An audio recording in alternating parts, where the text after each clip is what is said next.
Monsieur Abalo Dodji, bonjour. Bonjour. Je rappelle que vous êtes directeur général de Light Conseil. Exactement. Un cabinet d'orientation.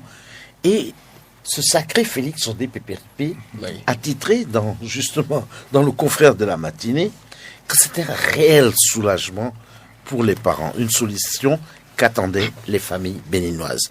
Parlez-nous un peu de ce cabinet Light Conseil.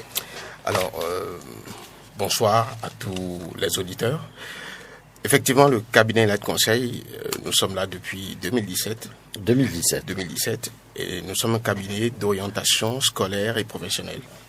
On aide parents, élèves et étudiants à choisir les meilleures filières, que ce soit au lycée, au collège qu'à l'université, conformément à leur choix de métier, leur choix d'activité. Donc, c'est le choix de métier, le choix d'activité professionnelle qui détermine le choix de filière, pas le contraire. Bon, écoutez, moi, je vais prendre mon cas. Très bien. À 14 ans déjà, j'avais envie d'être journaliste parce que j'écoutais la radio, je voyais les gens. Mais à 14 ans, on ne réfléchit pas. On ne pense pas à sa carrière. Mais je suis quand même parvenu à mes fins. Oui. En devenant journaliste. D'accord. Franchement, je peux pas me l'expliquer. Je sais pas, peut-être que vous, qui êtes un spécialiste en la matière, vous pourrez m'expliquer comment je suis parvenu par la suite à devenir journaliste. Parce que mes parents me prédestinaient après le bac à faire médecine. Ok. Voilà. Et alors que moi, ça m'intéressait en rien du tout. Et je vous assure, depuis l'âge de 14 ans, je m'amusais avec des boîtes d'allumettes. On mettait un fil électrique là, et puis je parlais avec mon petit frère. Allô, tu m'entends? Et puis on se mettait à distance. Et tout doucement, et je suis parvenu quand même. Mais voilà, vous avez créé Light Conseil, qui est un cabinet d'orientation. Comment parvenir à orienter un jeune de 14 ans? Mettez-vous à l'époque où j'avais 14 ans. Très bien. Comment? Votre cas est intéressant parce que avec vous, au moins, il y avait déjà cette ambition-là, le fait de pouvoir mettre le doigt sur quelque chose en disant, moi, je veux devenir journaliste. Ce n'est pas le cas pour beaucoup. Pour beaucoup, en faisant ce travail avec eux, le je ne sais pas est la réponse la plus majoritaire. Et c'est un je ne sais pas qui est représentatif parce que on ne va pas inventer une vision. Ils n'ont pas de repères, ils n'ont pas de stars, d'image de ce qu'ils voudraient faire plus tard. Ils se raccrochent à le besoin d'avoir de l'argent. Ils savent que, de façon claire, a priori, quand on devient grand, il faut qu'on ait de l'argent pour pouvoir avoir une voiture, pour pouvoir construire sa maison, pour pouvoir payer les charges, ainsi de suite. Mais on sait que ce n'est pas ça la vie. À un moment donné, il faudra dire, j'ai envie de faire ceci. Et c'est nous qui faisons en sorte de vous aider à faire naître cette envie-là, si elle n'est pas. Mais si vous avez déjà cette envie, on dira, formidable. Papa, maman, il a envie de devenir journaliste. Notre rôle est de demander, mais pourquoi? De questionner l'envie, d'aller un peu plus loin. Tu veux devenir journaliste, radio, télé? Est-ce que c'est pas plutôt animateur? Est-ce que tu as envie de travailler devant les caméras ou derrière? Est-ce que tu as envie de produire des émissions, de réaliser? Est-ce que tu veux avoir ta chaîne de télé, ta chaîne de radio? Qu'est-ce que tu veux faire? Parce que j'ai besoin de te donner plus d'informations pour que tu construises ton univers de ce que tu veux. Et parce que sans information, tu seras accroché à des rêves. Le problème, c'est que rentrant dans la réalité du métier, tu pourrais être déçu. Mais très tôt, on y va. Ce serait intéressant pour toi de venir 1 ou 2 fois dans une radio, de voir un peu comment ils travaillent, de voir ce qui se passe derrière les écrans, quand on écoute, comment est-ce qu'on lance un élément, comment est-ce qu'on travaille les émissions avant d'arriver, ainsi de suite. Comme ça, on construit réellement l'univers de ce que tu veux et tu peux dire oui, ça je veux bien, ça peut-être plus tard, comme ça. Donc, avec vous, le travail aurait été un peu plus facile, évidemment. Mais avec d'autres, ça prend un peu plus de temps. À 14 ans, c'est génial.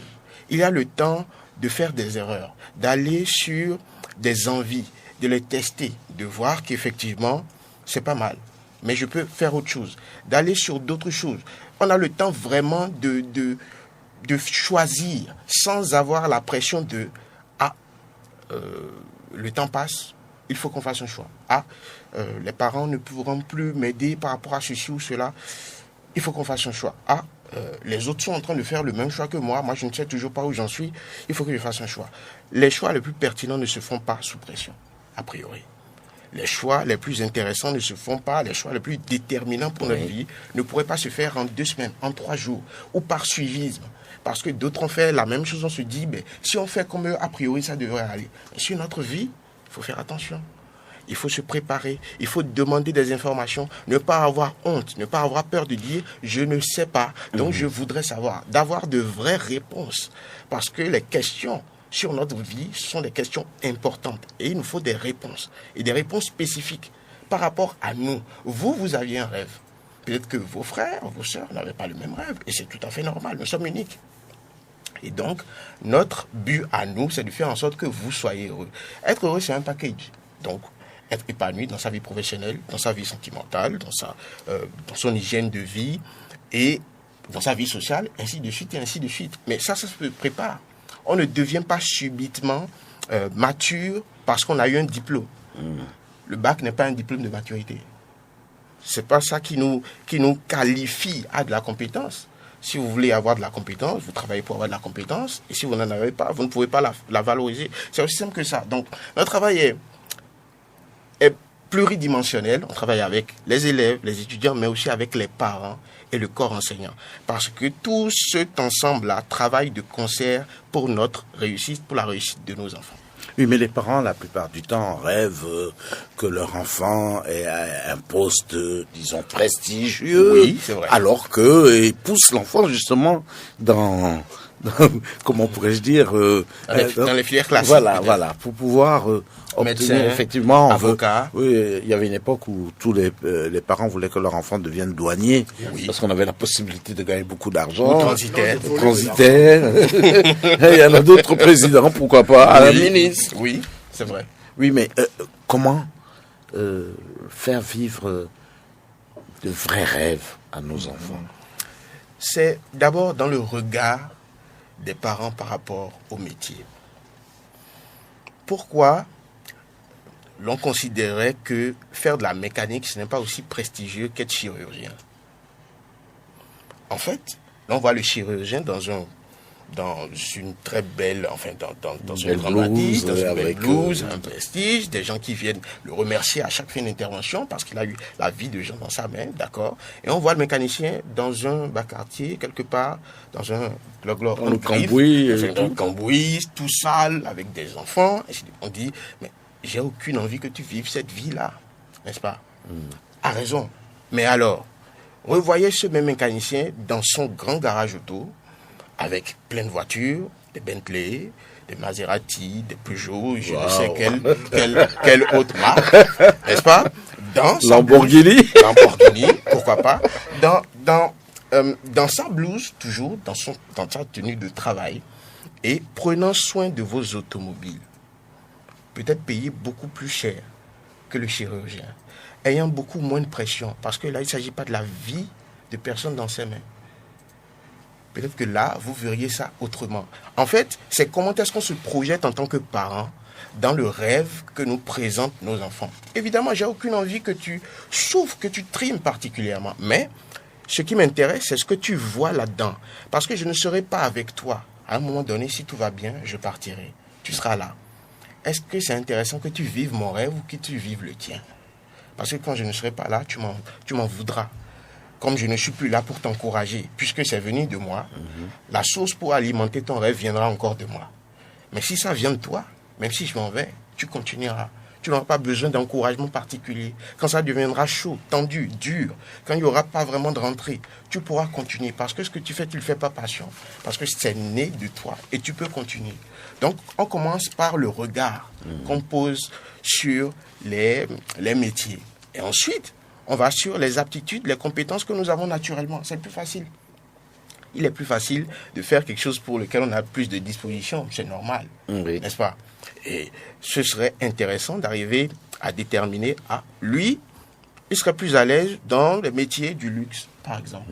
Lui, il serait plus à l'aise en tant que communicateur, en tant que orateur pour des conférences, peut-être représentant des organisations. Lui, il est plus, lui ou elle, est plus à l'aise sur le terrain, au contact, parlant, discutant avec des gens, parce qu'il a plus ou moins que d'autres de prédispositions naturelles. En l'identifiant, ça nous permet de localiser des axes de réflexion, de dire, une fois que nous rentrons dans cet axe, quels sont les métiers qui t'intéressent? Et là, il faut informer sur les métiers qui existent. Les fiches métiers, il y a des fiches métiers qui existent, il y a des plateformes qui existent qui nous permettent d'aller fouiller, dire, j'ai vu que ceci, ça se fait comme ça se fait dans ce pays, c'est pas mal. Moi, je voudrais bien. Est-ce qu'il y a un professionnel dans le métier sur le territoire? On va le voir. Je suis éleveur de chiots, enfin de chiens, mais c'est quoi? C'est ce que je veux faire dans la vie, moi. Je veux élever des chiens, les balader, les promener, mais c'est peut-être pas ça. C'est un art, c'est du dressage, c'est le fait de prendre soin d'un animal, c'est autre chose que ce que vous voyez à première vue. Et peut-être que l'enfant l'a vu, lui. Il a été influencé peut-être par des programmes télévisés, par des journalistes qui ont pris le soin de mettre un éclairage, une lumière sur cette activité. C'est d'ailleurs pour ça que nous apprenons l'aide conseil. Nous mettons la lumière sur des activités, nous mettons la lumière sur des rêves, des possibilités, des avenirs qui sont parfois négligés et nous voulons qu'ils se réalisent. Oui, mais qu'est-ce que vous conseillez à ces parents? Vous savez, il y a eu une époque que nous avons tous vécue ici au Bénin, quand le père est patron à l'OCBN, il fait tout pour que son fils également entre dans le circuit. Eh bien, aujourd'hui, on le ressent moins quand même. Ces déterminants-là sont moins ressentis. Est-ce que il y a eu quelque chose, il y a eu un effet qui a amené les parents aujourd'hui à laisser quand même les enfants choisir le métier qu'ils veulent faire demain? Il y a eu du changement. Mais je n'aimerais pas que les parents qui nous écoutent se disent qu'on est en train de leur jeter la pierre. En fait, si je travaille à l'OCBN et que je sais que dans la vie c'est difficile, c'est normal que je veuille protéger mes enfants en disant, écoute, je vais te garantir quelque chose, puisque je suis là, je vais te faciliter la tâche, tu viendras là, je connais l'environnement, je connais la maison, je vais te mettre bien. C'était l'idée de base, a priori. Mais est confronté la vie de l'enfant qui dit, papa, maman, j'ai pas envie de faire ça. Mais tu as envie de faire quoi? Tu veux aller où? Tu veux faire quoi? Dans ce monde-là, où c'est difficile de trouver, là où on va rester? Oui, j'ai envie de devenir, mettons, développeur. Pilote d'avion. Pilote d'avion. J'ai envie de devenir pilote d'avion. Ah bon? Moi, je n'ai pas l'argent pour ça. Ou c'est des histoires. Pilote d'avion, tu as regardé trop de films.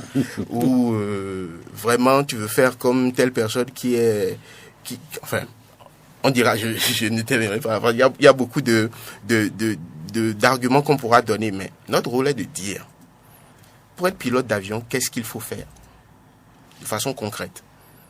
Est-ce que tu es sûr que tu veux être pilote d'avion? Parce que pilote d'avion, il y a des contraintes. Ce n'est pas juste l'effet Top Gun ou l'effet DiCaprio, le beau pilote descendant de l'avion avec les lunettes d'aviateur. C'est pas de ça il s'agit. C'est des horaires, c'est des contraintes, c'est du temps de vol, ainsi de suite. C'est des risques en tant que pilote. Et puis c'est un organisme. Je crois qu'il y a des visites techniques. Ah oui. Et tu veux le faire où? En Afrique? À l'extérieur, en Chine, où est-ce que tu veux le faire? Donc, c'est notre rôle d'aller sur ces questions-là et de voir ensemble ce qu'il est possible de faire, mais pas contre les parents.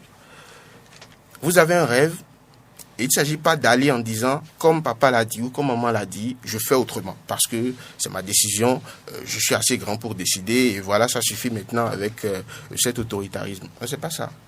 Parce que ce rêve que vous avez a besoin d'un moteur pour vous accompagner. Si vous n'êtes pas soutenu, c'est pas évident.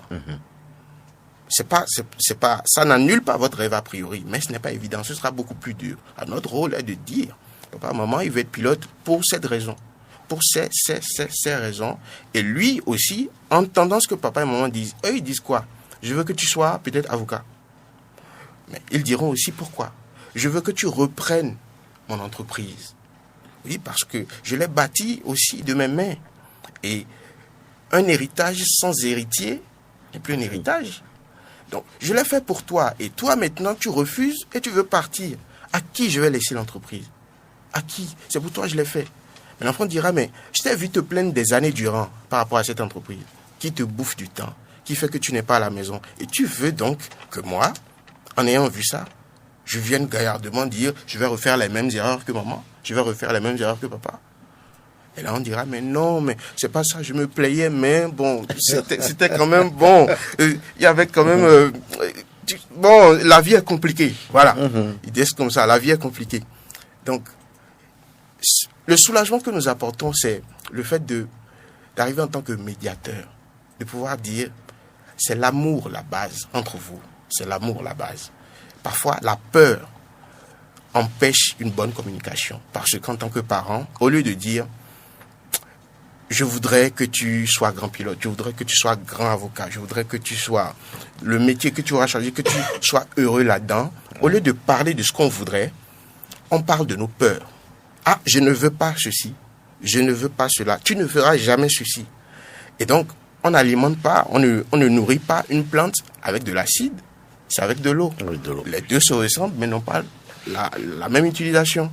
Et donc, c'est le rôle d'informer et parents et enfants, enfin, et jeunes adultes, parce qu'il ne faut pas dire enfants, jeunes adultes, de ce qu'il est possible de faire et qu'il est possible de construire en prenant son temps. L'orientation, c'est un processus et ça prend du temps. C'est pour ça qu'on parle de bac moins 5 à bac plus 5. Nous disons même que ça peut commencer déjà depuis la maternelle. Vous savez comment? Ça peut paraître surprenant. Hein? Oui. En fait, ce sont les maîtres et les maîtresses qui commencent ce processus. Parce que elles doivent être outillées, ils ou elles doivent être outillées pour dire, en fonction des jeux auxquels joue chacun, quel est son type de tempérament, quelle est sa personnalité, comment est-ce qu'il fonctionne, comment est-ce qu'il résout les problèmes, comment est-ce qu'il se comporte avec les camarades, est-ce qu'il boude dans son coin quand quelque chose ne marche pas, est-ce qu'il a de facilité à aller vers les autres.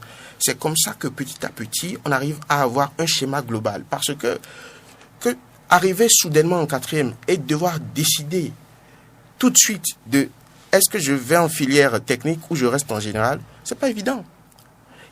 Il faut faire une analyse plus outillée, plus pertinente avec un peu plus d'éléments. Donc, si moi j'ai un profil qui est suivi déjà depuis 3-5 ans, c'est formidable.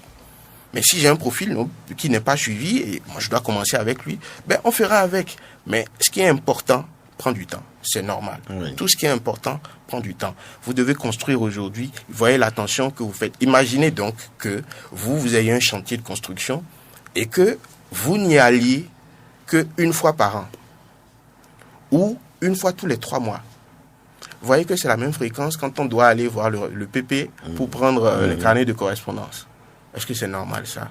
Donc ça a besoin d'un feedback régulier. Et nous sommes là aussi pour aider les parents pour ça, parce que le temps est difficile, il faut payer les factures, il faut aller travailler, on n'est pas à la maison, surtout quand on est au service de l'État.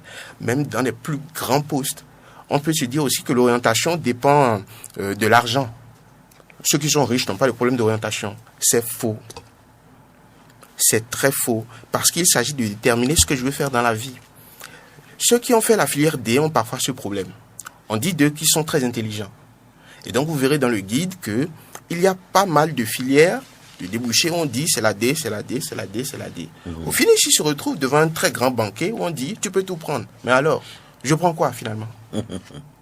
Je prends quoi? Donc, il ne faut pas tomber dans des pièges.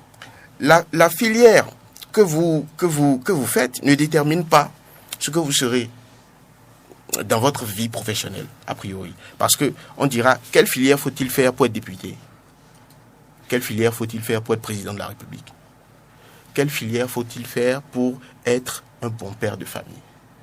Quelle filière faut-il faire pour être une bonne fille?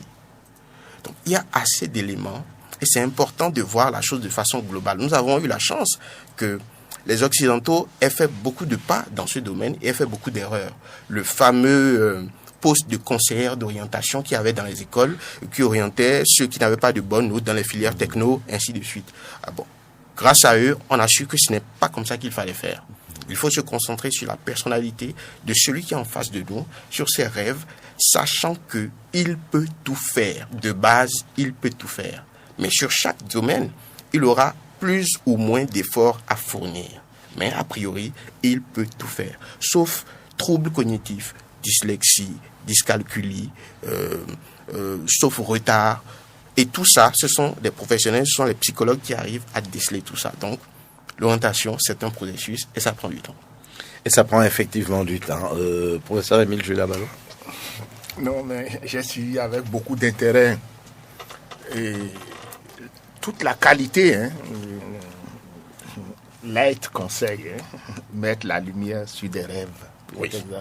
Et j'ai beaucoup aimé le témoignage. Et autant que nous sommes ici, là, que ce soit Guy Papo, que ce soit FSP, que j'ai suivi d'ailleurs le dimanche dernier, vous voyez, cet amour, cette vocation, ce rêve que chacun de nous a nourri dès son enfance et qui nous a conduit jusqu'à notre carrière. Moi, depuis le CM2, je rêvais d'être professeur d'éducation physique et sportive. Vous vous rendez compte? Papa était enseignant, le milieu très important, instituteur. Donc, d'abord, j'étais déterminé, je ne voulais que ça, être enseignant. Très bien. En EPS, en sport. Parce que j'avais des aptitudes, vous avez dit. Et je vous le dis, dès que j'avais échoué au baccalauréat, j'ai passé le concours d'entrée à l'INGEPS, niveau BEPC, je vous l'avoue. J'aimais ça, je ne voulais faire que ça. Mais dès que je suis arrivé à l'école, j'ai découvert qu'il n'y avait pas que ce niveau seulement. C'est ça qui m'a permis. Vous voyez comment on a grandi. Les jeunes maintenant n'ont plus cet amour. Ils ne veulent plus. Je ne savais même pas comment... Mais parce que j'aimais tellement la chose, j'étais passionné. Vous voyez comment j'ai grandi. Tout en préparant mon baccalauréat. Tout à l'heure, vous avez vu, je finissais juste ma formation de maître d'éducation physique. Je réussissais en même temps au baccalauréat. Et quand vous avez le bac, d'autres portes s'ouvrent à vous. Oui.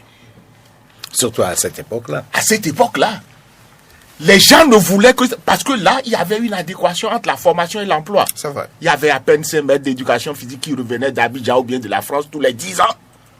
Mais il fut une année, 20 maîtres d'éducation physique versés sur le terrain. L'emploi était là. Aujourd'hui, vous avez la thèse. Moi, j'ai formé des docteurs qui n'ont pas l'emploi. C'est ça. Et vous avez fait un point très important, le regard des parents. Le mécanicien ou bien le médecin.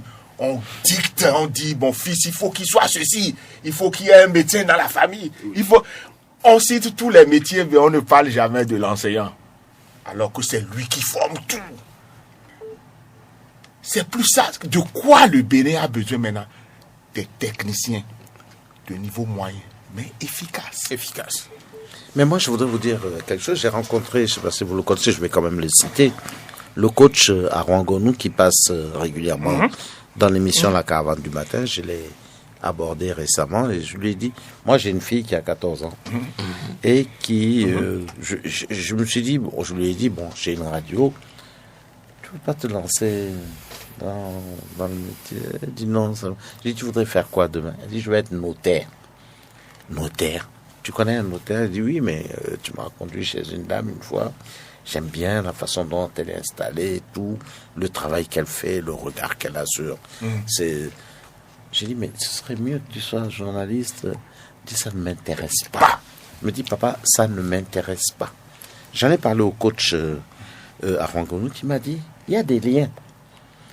Il me dit, le notaire, la communication, le notaire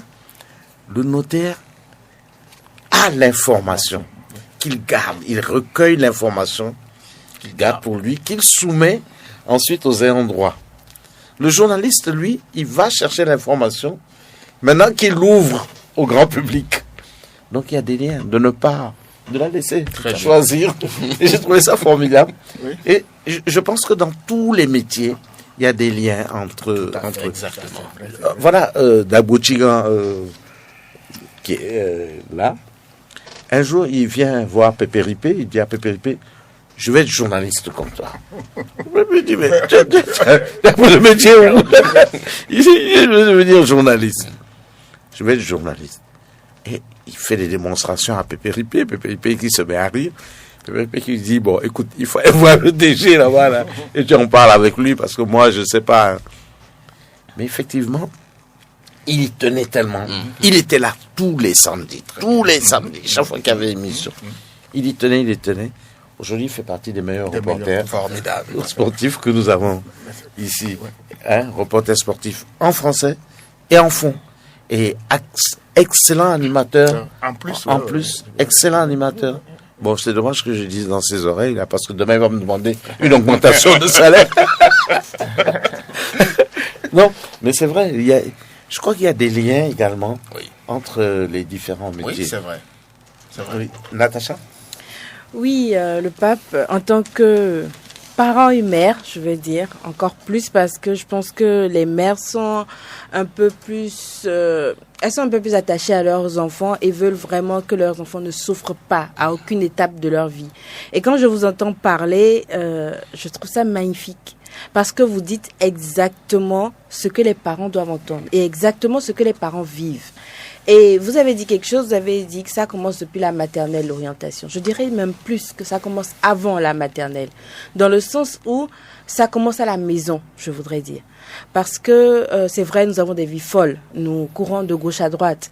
Mais il suffit de passer 2 heures par semaine avec son enfant à parler pour se rendre compte que, ah oui, lui, il va être un bon journaliste. Ah oui, lui, il va être un bon mécanicien, il va être un bon technicien parce qu'à la maison, il n'arrête pas de dévisser la radio, il revisse et tout marche correctement. Donc, il suffit juste de rester assis dans son salon et de regarder avancer son enfant. Et c'est ce que nous ne faisons pas. Nous ne prenons pas la peine d'observer nos enfants. Nous les regardons. Passer et repasser. Mais il faut les observer pour voir en détail qui ils sont vraiment. Il y a des enfants qui ne parlent pas. On dit, bon, je ne sais pas très bien parler le fond, on dit Joe Menyondo et non de Rodea. À chaque fois qu'il y a un problème dans la maison, Joe Menyondo et non de Rodea. Mais il faut voir qu'à travers son silence, il communique. Souvent, ces enfants-là, dans la maison, ils ont une deuxième personne avec qui ils communiquent à travers leur silence. Mais cet enfant-là aura une faculté. Et c'est à force de le côtoyer, même s'il ne vous parle pas, restez avec lui, côtoyez-le, et vous allez vous rendre compte qu'il a une spécificité, il a quelque chose que les autres n'ont pas. Donc, c'est un travail à faire déjà depuis la maison, ensuite avec l'école, bien évidemment, et ensuite avec des conseillers comme vous. Et comme vous, vraiment, parce que quand on vous entend parler, vous savez de quoi vous parlez. On se sent concerné par ce que vous dites. Et effectivement, aujourd'hui, j'ai entendu, la jeunesse maintenant, ou les jeunes de maintenant ne savent plus ce qu'ils veulent faire, ils se perdent un peu, ils n'ont plus de rêve. C'est carrément le contraire. Ils savent exactement ce qu'ils veulent. Maintenant, parfois, leurs choix ne sont pas bons. Mais la jeunesse ou les jeunes de maintenant, ils se réveillent déjà à 10 ans. Le petit, il sait exactement ce qu'il veut. Sauf que parfois, il le dit pas à travers ce qu'il a vu à la télé. Le petit de 10 ans qui se lève et qui te dit « Ah oui, moi je veux être footballeur comme Cristiano Ronaldo. » Mais personne ne lui a dit que pour être Cristiano Ronaldo, il fallait travailler. Il fallait être en train de faire du sport 20 heures sur 24. Il faut avoir des aptitudes. Il faut avoir des aptitudes. Il faut pas être drépano. Il faut pas avoir un manque physique pour être Cristiano Ronaldo. Mais une fois qu'on a des conseillers comme vous qui leur expliquent de la façon la plus terre à terre. Parce qu'il faut dire aussi que les enfants, surtout à l'âge de l'adolescent, le pape disait tout à l'heure que sa fille a 14 ans. C'est un âge un peu délicat. Donc une fois que le parent commence à communiquer avec son enfant à ces âges-là, on a l'impression, oh, mon papa, il veut me dominer, ma maman, elle veut me dominer. Mais dès que cette même phrase vient de quelqu'un de l'extérieur, tout d'un coup, l'enfant le prend positivement. Ah oui, le papa disait, non, tu ne peux pas être footballeur parce que tu n'as pas les aptitudes. Mais dès qu'un étranger viendra lui dire, ah, tu n'as pas les aptitudes, il le prend au sérieux. Il se rend compte qu'il n'a pas les aptitudes. Et il y a une deuxième chose qui est, vous avez dit que tout le monde peut tout faire. Et ça, c'est vrai. Du moment où il n'y a pas un manquement physique ou mental, tout le monde peut tout faire. Parce que vous vous levez aujourd'hui et vous voulez être... vous travaillez dans les assurances, je dis. Donc, du matin au soir, vous êtes dans les assurances. Vous êtes très bon dans ce que vous faites. Et un jour, vous découvrez, bon, en tant que femme, je dirais, vous découvrez bonne cuisinière. Donc, tout d'un coup, les week-ends, vous faites à manger. Oui. Et vous faites à manger. Ah, mon ami veut. Tout d'un coup, je laisse l'assurance et je deviens une grande responsable de service traiteur. Donc, ainsi de suite. Franchement, les parents qui écoutent l'émission aujourd'hui, je pense qu'ils auront un grand sourire, vraiment. Je l'espère. Parce que vous faites un travail magnifique. Merci. Et j'ai une ou deux questions, si le pape le permet. Oui, allez-y, Natacha. Vous avez parlé pas du système éducatif, mais de l'orientation et des séries. C'est un souci ou un gros problème pour moi en particulier. Parce que j'ai toujours pensé, oui, que notre système éducatif n'est pas bon. Notre système éducatif béninois n'est pas bon, n'est pas adapté à nous ou à notre réalité. Parce que effectivement, il y a quelques années, oui, on voulait tout ce qui est banquier, tout ça, oui. Mais aujourd'hui, est-ce qu'on en a besoin? Non. On a besoin de mécaniciens. On a besoin de bons menuisiers. On n'a pas besoin de menuisier qui va nous faire une chaise. Bon, c'est un peu incliné. Essayez de trouver votre équilibre sur la chaise. Non. On n'a pas besoin de ça. On a besoin de techniciens. Mais aujourd'hui, avec notre système éducatif, est-ce que vous pensez qu'un élève, ok, il vient en 3e, quelle série il choisit pour être mécanicien plus tard? Quelle série entre la A, la B, la C, bon, il choisit pour être plus tard? Donc, est-ce que vous pensez que notre système éducatif vous aide en réalité? Parce que vous êtes conseiller. Donc, je ne pense pas que ça vous aide. Et aussi, c'est à partir de la 3e ici qu'on choisit sa filière. Mais est-ce que si on le faisait depuis la 6e, ça n'aurait pas été mieux? Est-ce que notre pape, si en 6e, on lui avait dit, ah oui, il y a une partie, vous pouvez être journaliste. Est-ce que ça n'aurait pas été encore mieux qu'il soit journaliste depuis la 6e ou qu'on puisse lui apprendre? Parce que je pense, on vous dit journaliste comme ça, vous allez, ok, il faut apprendre plusieurs langues, vous cochez les langues, machin. Mais en fait, c'est pas ça être journaliste. Donc, est-ce que si c'était bien avant, ce serait pas mieux? Est-ce que le système éducatif aujourd'hui ne vous empêche pas de travailler? D'accord. Alors, est-ce que si on commençait plus tôt, est-ce que ce serait pas mieux? Je ne crois pas. Parce qu'il faut un temps aussi de recherche. Il faut un temps où l'enfant découvre de lui-même et expérimente. Il faudra que ce temps de 6e en 4e puisse permettre que l'on fasse des tests, des crash tests, des essais, pour se dire, oui, j'ai bien aimé, ça, non, j'ai pas aimé. Et c'est d'ailleurs ce que nous voulons faire avec les écoles. Parce que, en 2 heures par semaine, on peut faire beaucoup de choses. Et il s'agit d'aller découvrir ce que l'enfant veut faire. Alors, aujourd'hui, on rentre dans la classe. Alors, toi, tu veux faire quoi? Ah, moi, je veux être journaliste. Alors, comment on fait? Comment on fait pour être journaliste? Ah, on va à la radio, on fait des émissions. Ah, très bien. Faisons une émission ensemble. On fait 2 groupes, on fait 3 groupes. Et on crée. Bon, vous serez journaliste, vous serez le public, vous allez évaluer. Et on essaye de voir un peu ce qui se passe. Parce que il faut rentrer dans le concret, dans le réel. Et ça, c'est des crash tests. Que ce soit pour être journaliste, que ce soit pour vendre quelque chose, que ce soit pour créer quelque chose, ça permet de rentrer vraiment dans ce qu'il est possible de faire ou pas. Donc, c'est des temps qui ne sont pas inutiles, c'est pour fixer, pour voir si on ne fait pas des erreurs et fixer ensuite le choix. Deuxièmement, est-ce que le système en lui-même nous aide ou pas? Moi, je fais avec le système. Je n'ai aucune envie de me mettre dans une bataille contre le système parce que celui qui a besoin de solution a besoin de solution maintenant. Il n'a aucun besoin que je lui dise, écoute, les choses vont pas bien. Attends, on est en train de se battre et quand ça va aller, ça va aller. Mon enfant est en train de grandir, il est dans le système. Je ne dis pas, écoute, voyage, va en Finlande. Va en Suisse parce qu'il y a des écoles là-bas, il y a des écoles Montessori, il y a d'autres systèmes qui permettent d'aller. Va au Japon, il y a d'autres types de systèmes. On est dans celui-ci. Et j'ai aucune envie de rajouter à ta souffrance. Donc je te dirais, je fais avec le système tel qu'il est. Et c'est mon job de faire en sorte de faciliter la vie en tant que parent et à votre enfant aussi. Donc je fais avec le système a priori, mais il est en train de s'améliorer. On est en train de faire petit à petit pour que ça s'améliore. Il y a des écoles de métiers qui vont être créées. Moi, je trouve formidable ça. Pourquoi? Nous avons un port. Il y a beaucoup d'étrangers dans notre port.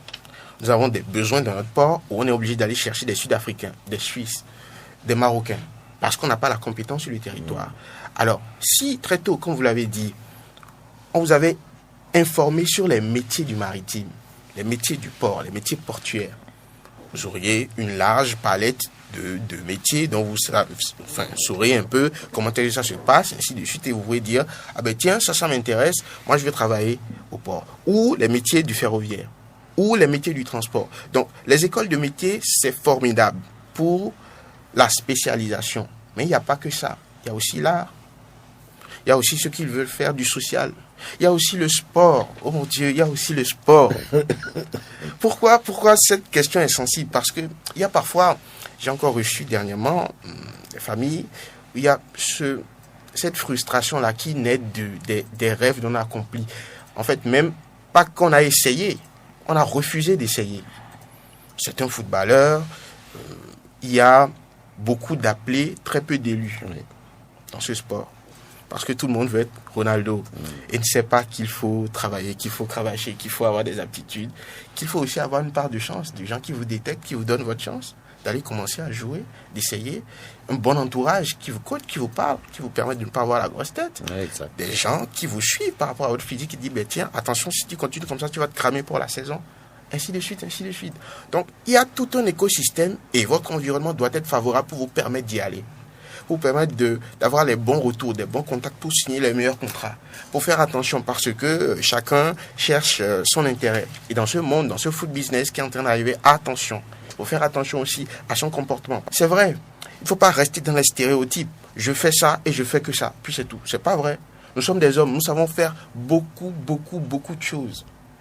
Et une activité, on peut en avoir à un moment donné, et je fais très bien la cuisine, ben, je crée des recettes, j'écris un livre. Ça ne m'empêche pas d'être un très bon animateur. Quand je finis mon animation, je suis coach, je fais du karaté, je prends des gens, je suis un mentor, je sais leur montrer les mouvements. Et grâce à moi, ils apprennent la discipline. Ils apprennent comment est-ce qu'on participe à des compétitions, comment est-ce qu'on fait face à la pression. Il ne faut pas rester dans les stéréotypes. Vicena, il est beaucoup, et il n'y a plus rien d'autre. C'est pas vrai. C'est pas vrai du tout. Nous avons la capacité de faire plusieurs choses en même temps. On dit, si tu fais plusieurs choses en même temps, comment est-ce que tu seras bon? Tu seras bon partout, c'est tout. C'est aussi simple que ça. Professeur Émile. Vous avez parlé du système éducatif tout à l'heure et je m'en voudrais de ne pas apporter un petit point.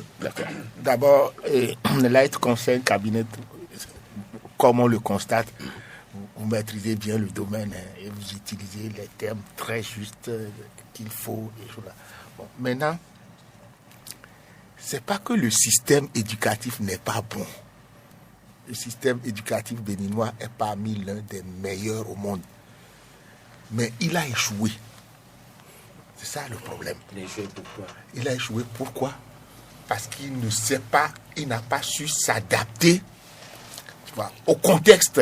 L'éducation n'a pas su contextualiser les contenus de leur enseignement. Au départ, le Bénin, tous les cadres, le système éducatif formait tous les cadres bénin, tous les cadres étaient formés au Dahomey ici, puis exportés dans la sous-région. Guy Papo doit en savoir quelque chose. Le Dahomey, le système éducatif béninois était performant. Et c'est ça qui a permis la promotion du sport d'ailleurs. Le développement du sport dans toute l'Afrique est parti du Bénin. Parce que lorsque le Bénin, le colon a compris que le sport ne peut se transmettre que par l'école, la culture ne se transmet que par l'école, qu'on a introduit le sport par l'école, allez, ça a pris. Et tout ça là en même temps, comme c'était centralisé à Dakar, les premiers, on a amené le sport. Voilà comment ça s'est passé. Bon, maintenant, le problème il y a le problème de l'orientation. Et c'est ça dont vous parlez, le regard de la société, que vous avez le bac A, B, C ou D, qui va en donner la priorité au baccalauréat D. Mais en réalité, le baccalauréat D, c'est ceux qui ne sont bons nulle part. On dit, oui, on dit bon. Je ne suis pas d'accord. Non, vous devez être d'accord. Vous devez être d'accord parce que j'ai été toujours président du jury du baccalauréat. Et on a toujours corrigé toutes les copies, on a repris et on voit. C'est les gens qui ne sont très forts, ni très forts en mathématiques, ni très forts en ceci, ils sont juste moyens. Et ils croient qu'ils sont au-dessus des autres. Non! L'État ne recrute plus maintenant, c'est ça le problème. L'État ne recrute plus. L'État n'a pas fini de s'occuper c'est pas, comment on dit, des investissements lourds. Les écoles, les hôpitaux, Les besoins de les base. routes, etc. Les bases de l'industrialisation, l'État s'occupe de ça. Or, l'emploi, c'est crucial. Si vous n'avez pas l'emploi, ben, l'État ne recrute plus. Donc, vous voyez, l'école forme au sous-emploi. Et c'est ça l'entrepreneuriat. Il faut que les enfants commencent par s'installer à leur propre compte maintenant. Oui. Moi, j'aimerais nuancer un peu cette partie. Parce que c'est vrai que depuis quelque temps, on dit qu'il y a inadéquation entre école et emploi.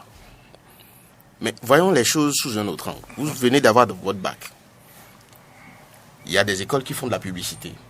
Vous choisissez d'aller dans une école. Vous choisissez le baccalauréat. Vous choisissez de faire 3 ans. Ensuite 2 ans. Et ensuite, vous vous demandez qu'est-ce que vous allez faire avec le diplôme. Et c'est supposé être la faute de l'université. Non. Parce que il faut avoir un plan. C'est parce que vous saviez là où vous alliez que vous avez choisi cette filière-là. Donc, c'est vrai que nous voudrions plus de formation professionnelle, mais il y en a. Nous voudrions plus de formation technique. Froid, climatisation, il y en a. Électricité, il y en a. Électrotechnique, il y en a. Mais, parce que vous avez décidé de faire de la com, sans savoir quels sont les métiers de la communication, du marketing, sans vous être préparé, sans savoir quel est le contenu des job description, vous dites maintenant que que l'université en l'occurrence a failli. Mais non, l'université ne créera pas d'emploi. Il n'y a aucun fondé, aucun directeur d'université qui crée son université pour former les gens, pour qu'ils aillent chômer. Ça n'existe pas. C'est un rêve qui les a mus, qui a dit, moi je veux faire en sorte que l'enseignement supérieur soit pour beaucoup. Et donc, ce n'est pas ma fierté qu'on sorte de chez moi et qu'on chôme. Mais alors, ceux qui sont venus chez moi pour faire telle ou telle filière, quel était leur plan, quel était leur objectif? Parce que si je veux faire restons dans la com, et je dis que je vais être journaliste sans me dire dans quel organe je veux aller rester. J'ai aucune idée. Qu'est-ce qu'on va me demander? Je ne sais pas. Je ne sais même pas aller voir des mentors, des aînés pour leur dire, je dis que dans quelques années, je viendrai ici. Comment est-ce que ça se passe? J'ai pas ce réflexe. Et c'est supposé être la faute de l'université? Non. Entre nous, non. Vous n'avez pas de plan, vous allez chômer. Vous n'avez pas de plan, vous allez chômer. Que ce soit clair pour les parents, pour les élèves, pour les étudiants. Si vous n'avez pas de plan, si vous n'avez pas un projet professionnel clair, vous allez chômer et réellement au moins pendant 10 ans. Pourquoi? Parce qu'il vous faut au moins 5 années d'expérience professionnelle. Et si vous voulez le top en matière de recrutement, vous verrez 10 ans. 10 ans. Mais il vous faut encore du temps pour que des gens vous permettent de commencer avec eux. 1 an, 6 mois, 3 mois, 6 mois, 1 an. En temps, si vous n'avez pas chuté, si vous ne vous êtes pas dit, bon, ça fait longtemps, je me cherche, il faut que j'aille ailleurs. Et vous quittez cette filière-là, vous allez ailleurs. Vous voyez des gens qui ont fait commerce international, qui sont en train de vendre des cartes SIM. Vous voyez des gens qui ont fait marketing et qui font de la cuisine. C'est pas mauvais, mais ce n'était pas le plan de base. Donc, on a perdu du temps sur une décision qui n'a pas été mûrie. Parce que la décision n'a pas été mûrie, parce qu'on s'est contenté de rumeurs. On n'est pas allé voir des spécialistes, on n'a pas dit, voici ce que je veux faire, qu'est-ce qui m'attend? Parce que mon temps est précieux. On s'est dit qu'on a la vie devant nous et que comme ça a marché pour les autres, ça devait marcher pour moi aussi. Mais c'est pas comme ça. Ce n'est pas comme ça. Et notre rôle est d'avertir. Il ne s'agit pas de faire peur, de dire maintenant il y a la solution. Et c'est ce que nous voulions nous. Pour les autres, on voulait qu'il y ait la solution, que en tant que parent vous soyez rassurés en vous disant bon, on sait où il va, on sait où elle va, on peut l'accompagner. Quand il y aura besoin d'un ordinateur, on va lui donner, parce qu'on sait. C'est pas pour regarder des films, c'est pour commencer à travailler, c'est pour faire la dactylo, c'est pour faire des courriers, de l'emailing. Quand tu auras besoin d'une moto, on dit oui, c'est pour commencer à aller venir, pour faire de la livraison, pour aller voir telle personne, pour commencer ses activités. Quand il faut acheter une belle robe ou un costume, oui, parce qu'il doit bien s'habiller pour aller en recrutement, ainsi de suite. Quand il faut aller faire une formation une formation professionnelle, on dit oui, on sait pourquoi. Il a besoin de cette boîte à outils de très bonnes marques, de cette tournevis, de l'ensemble de ces petites pièces-là. Ça va l'aider. Il a besoin de cette combinaison. Mais ne sachant pas, n'ayant pas de plan, c'est normal que vous tombiez dans le gouffre. C'est normal. Il n'y a pas de stress à avoir. Si vous n'avez pas un projet professionnel, c'est normal. Écoutez, je suis sûr que parmi vous maintenant, il y a des gens des jeunes sont venus voir, on dit, tonton, tata, on a des projets, est-ce que vous pouvez nous aider? Bon, même si c'est 100 000, bon, on va commencer. Je suis sûr que vous vous êtes dit, d'accord, mais avec 100 000, je peux faire autre chose. Je veux bien les aider, en vous évidemment, mais je veux bien les aider, mais qui en ce moment-là a 100 000 à perdre? Parce qu'on sait que cet argent a de très fortes chances de ne pas revenir. Pourquoi? Parce que quand on commence quelque chose nouvellement, c'est normal que l'on échoue. C'est la base. L'erreur, c'est la chose la plus facile à faire. Il y a de très fortes chances que l'on échoue quand on commence une chose nouvellement. C'est normal. Mais alors, on leur demandera, est-ce que vous avez déjà échoué? Qu'est-ce que vous avez commencé comme activité par rapport à ce projet que vous venez de m'apporter? Vous avez déjà commencé le projet à minima avec 500. Est-ce que vous avez déjà perdu 500? 1000 francs, 2000. Pour vouloir maintenant perdre 100 000. Vous n'avez encore rien fait. Vous n'avez pas de projet professionnel précis pour venir demander de financement. Ne venez plus déranger les tontons et les tatas si vous n'avez pas un projet professionnel précis, soyons clairs. Parce que vous ne savez pas où vous allez. Et nous aussi, on a des gens à supporter. Mettre 200 000, 1 million, 3 millions dans une activité alors que vous n'avez aucune base par rapport à ça, c'est pas évident. C'est pas évident. Bon. Donc, j'ai été un peu virulent là, mais il fallait le dire quand même.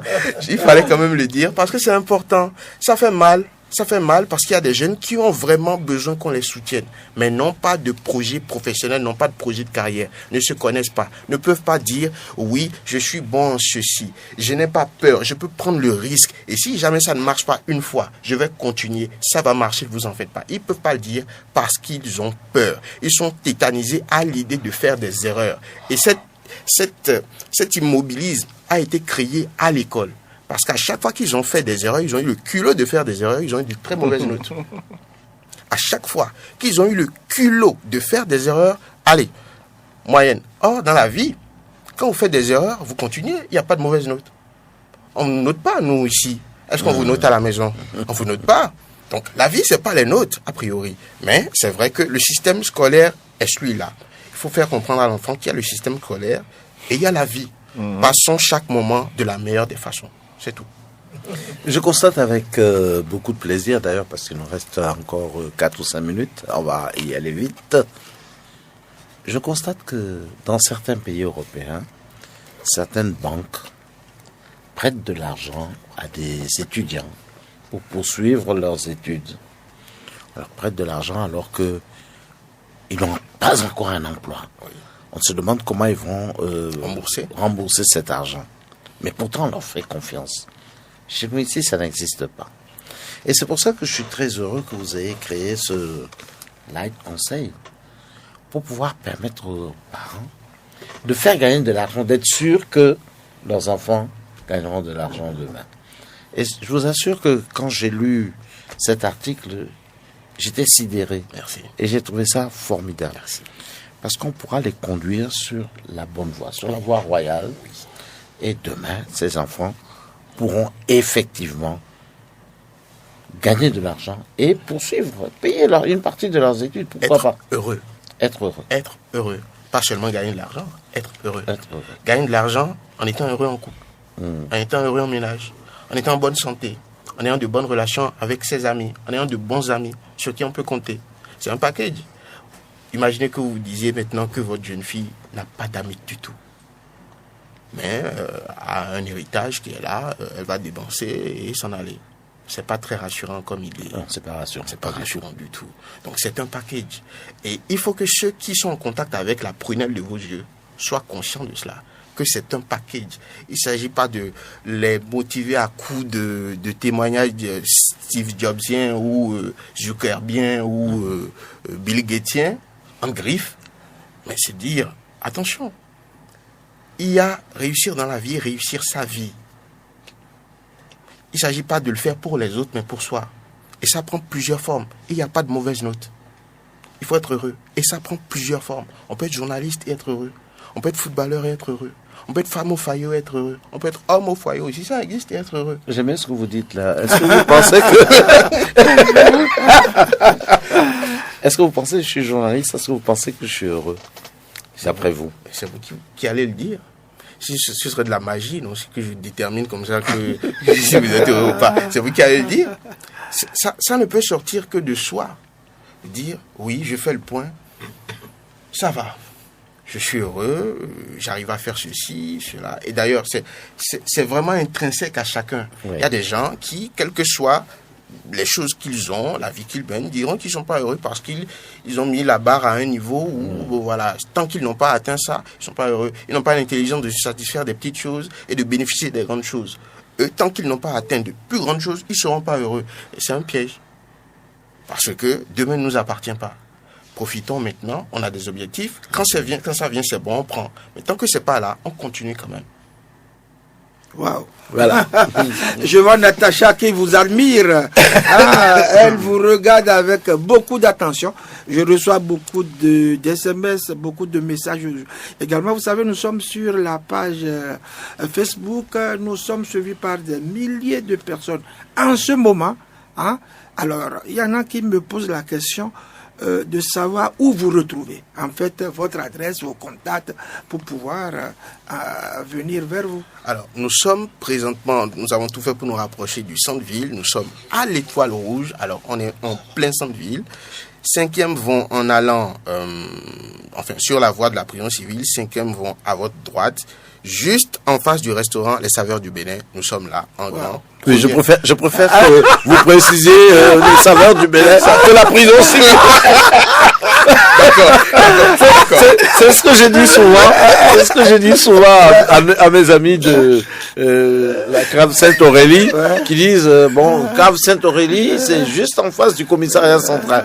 Je dis, il fait mieux vivre à Cave Sainte-Aurélie qu'en face. D'accord. Donc, nous sommes à l'Étoile Rouge, juste en face du restaurant Saveurs du Bénin. Voilà, en face du restaurant Saveurs du Bénin. Parce qu'on y mange bien aussi. On y mange très bien. On y mange Et vos très contacts bien. Alors, nos contacts, le 60 37 66 60. On va plus doucement pour 60. que nos auditeurs puissent noter. Ils sont nombreux à l'écoute en ce moment. Alors, apparemment, le programme les intéresse. Le 60. Non, je pense que c'est très, très, très intéressant. 60, 37, 66, 66, 66. Bon, 60. On peut retenir cela 37, facilement, Natacha. 66, 66. Light Conseil, Étoile Rouge, juste en face des Saveurs du Bénin. Donc c'est pas perdu. Faites un tour parce que c'est bien, juste à la veille de la rentrée, que les parents se sentent soulagés. C'est vrai, quand on parle de l'entrepreneuriat, on parle de toutes ces difficultés. C'est vrai, comme l'a dit le professeur Émile Jules Ballot, l'État ne recrute pas parce que l'État a d'autres objectifs, a d'autres priorités. Donc aujourd'hui, on ne recrute pas. Mais il faut pouvoir créer les filières qu'il faut. Une petite chose, c'est l'orientation. Ce n'est pas pour une période. Ce n'est pas pour la période des vacances. L'orientation concerne tout le monde. Bac-5 à Bac+5 et c'est sur toute l'année. Alors, évidemment, c'est vrai que les acteurs qui étaient présents jusqu'alors avaient leur activité pendant cette période. Mais nous sommes là toute l'année parce que vous ne direz pas je suis malade, je dois attendre le mois de juin, de septembre pour me soigner.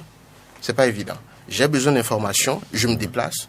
Peut-être que c'est en sortant de chez moi, le matin, j'ai un petit temps entre 7 et 8 heures, vous passez au cabinet. Parce que nous nous adaptons aussi aux horaires de ceux qui viennent. Vous allez au boulot, vous n'avez juste du temps le matin ou le soir en sortant. Vous prenez rendez-vous, vous venez. Toute l'année, vous avez besoin d'informations, vous prenez la voie pour chercher de l'information, vous venez nous voir. C'est aussi simple que ça. Donc, prenez de l'avance, n'attendez pas les temps de rush pour dire dans 2 semaines je dois avoir le bilan qui doit sortir, je dois avoir le projet d'orientation. Rien ne se fait de très bon dans la précipitation, surtout pour des questions qui sont importantes. Rappelons-nous que nous parlons de nos enfants, que nous parlons aussi de nous-mêmes quand nous sommes diplômés et que ce qui est important pour nous, ça peut prendre du temps aussi.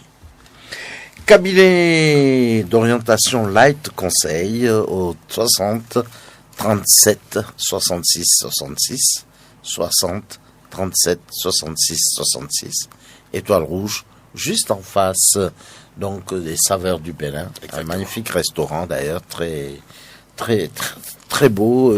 Je suis allé à 2 reprises déjà. Hein, où on y mange très mange très bien. Du bon goût. Ah oui, on y mange très bien. Les yam pilés, hein. Oui, faites Ah un oui, avec cette grande dame, elle est merveilleuse. Oui, ça c'est vrai. Professionnelle.